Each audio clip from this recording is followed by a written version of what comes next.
Olá, hoje eu quero comentar sobre um pouco das propriedades do som. Quando a gente pensa no fazer musical, sempre temos que pensar no que são aqueles elementos básicos daquilo com que a gente vai trabalhar. Então, na música, a gente precisa pensar o que são os elementos mais básicos que a gente poderia ter à mão quando a gente vai iniciar um trabalho. Então, assim, qual é a matéria-prima da música, né? Talvez, se a gente pensar nas artes visuais, seja mais fácil de visualizar isso. Nas artes visuais, a gente vai ter, por exemplo, ponto, traço, contraste, simetria, tudo como propriedades ou como elementos básicos da linguagem. Assim como, se a gente pensar nas artes dramáticas, a gente vai pensar, por exemplo, no personagem, no figurino, na luz de palco, né? Esses elementos que fazem parte.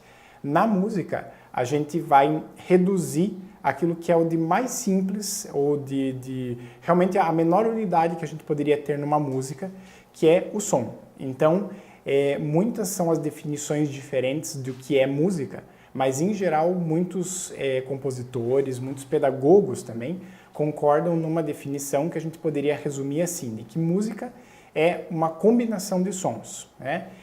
São sons organizados de alguma maneira.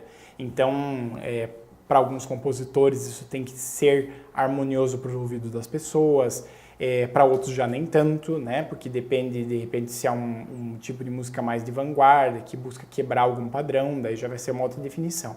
Mas independente disso, são sons organizados. Então, eu vou mostrar num trechinho de uma música alguns sons que a gente pode ter organizados em forma de música, e aí a partir disso nós vamos extrair dois desses sons para trabalhar o que são as diferenças entre esses sons. E nós vamos chegar então em quais são essas propriedades desses diferentes sons.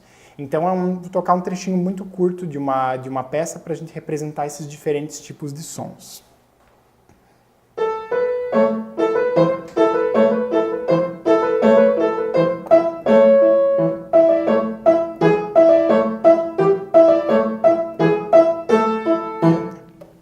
Aí, então nesse trecho curtinho que a gente escutou, a gente tem sons aqui desse instrumento, do piano, numa região média aqui do piano, mas vejam que ao longo da execução eu utilizei diferentes tipos de sons dentro dessa gama. Então eu vou pegar dois deles para que a gente possa discutir as diferenças entre esses dois sons. Este aqui e esse aqui.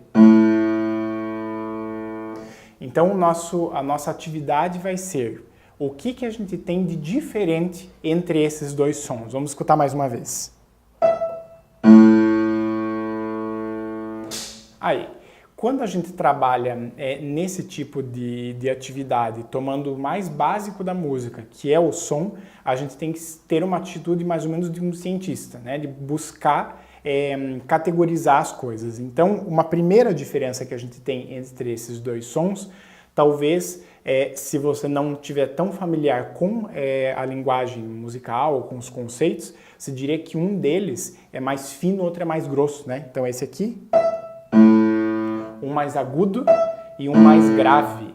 Então quando a gente tem sons agudos e graves, a gente está trabalhando com a primeira das propriedades do som, que é a altura, né? Quanto mais alto um som na verdade ele é mais agudo, quanto mais baixo ele é mais grave.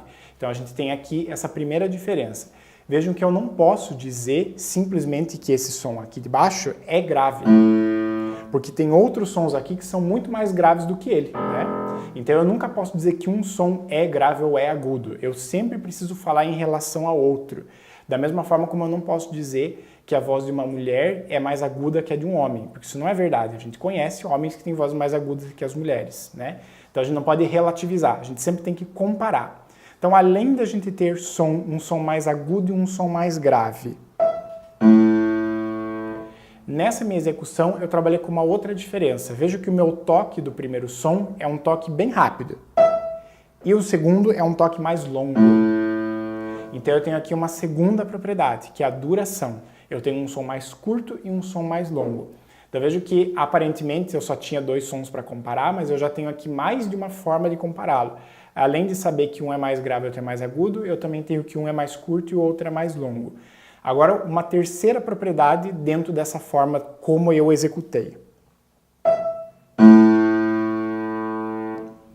Eu o segundo som que eu toquei, é claro, com uma intencionalidade diferente, principalmente no piano, que é um instrumento que permite essa diferença, eu toquei um som bem mais fraco e o outro bem mais forte. Então esse primeiro, um pouco mais fraco, e esse aqui, mais forte. Então aqui eu tenho mais uma diferença do som, que é a intensidade do som.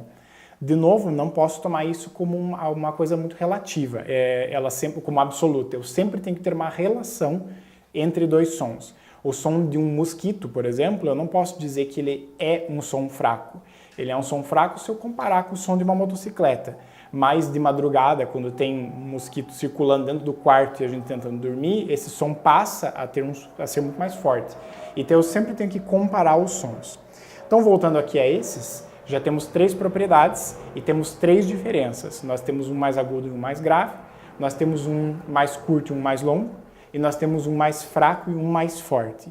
A última diferença é uma diferença difícil da gente observar só no piano, porque isso depende de uma percepção nossa,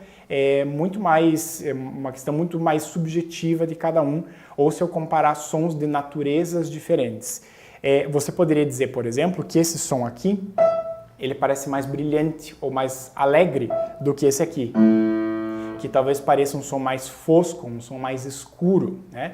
Quando eu utilizo assim adjetivos que não são relacionados ao musical, porque vejo que quando eu falo em brilhante ou quando falo fosco, né, são coisas relacionadas ao olhar, é outro sentido, né? Quando eu utilizo assim palavras de outros sentidos, eu estou trabalhando com uma quarta propriedade do som, que é o timbre. Uma outra forma de a gente falar muito do timbre é a diferença dos instrumentos musicais ou a diferença das vozes das pessoas. Se a gente tem numa turma 2 jovens diferentes, por mais próximo que seja a voz deles, se um deles falar sem que os outros colegas vejam, né, uma frase no fundo da sala, sempre a gente vai saber qual dos dois que está falando, porque tem uma série de propriedades nesse som que faz com que a gente possa descobrir qual é a identidade. Então essa identidade que distingue 2 sons é o que a gente chama de timbre na música. E mesmo dentro de um mesmo instrumento, eu consigo trabalhar com essas diferenças de timbre. O piano, por exemplo, além de eu